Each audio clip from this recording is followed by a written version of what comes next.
Hurmatlı obunachilarimiz, assalomu alaykum. Matiz Mix mashinamiz kelib turibdi. Pollux variant 4 paket balonda 4 paket balon qo'yilgan. Faqat zanglari ishlangan. Zanglar ham ishlanganda faqat 4 tane kalin ishlangan. Boshqa hech yerinde absolut kraska yo'q. Liboy ustalaringizdan kelib tekshirib olsangizlar bo'ladi. Qaranglar, ish o'rinda nomini zang chiqqani uchun ish o'rinda nominagina shu yerda pistat berilgan, lekin bu bilinmaydi.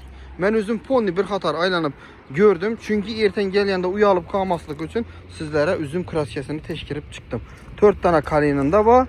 Qalan yeri 100% radnoy boğan Matiz maşinimizin sizlere 26 milyon soma koyup veremiz. Lekin fakat naqbolda satıladı. Avtokredit, başka нәрсələr yok. Hazır yine sizlere yürüyen kilometrelerden gösterip ötemiz. Yürüyen kilometreleri üzünü yürüyene maşin lekin benzinde metan ustanıp kılınmagan bu adam metanda eydemideyken fakat benzinde eydeyken benzinde eydizon danışlara taşap koyunlar kime şunun metan koyulmagan hakiki halal yürüyen 200 kilometre boğan kraskeleri radnoy boğan Matiz kime kızıp boladım bolsa koş köprü avtoliderde var geleberesler 24 saat adam boladı gelip savdalaşıp alışlarınız mümkün hemmelerinizle rahmet birbirlerimizden hem maşinlarımız köprü dağılar.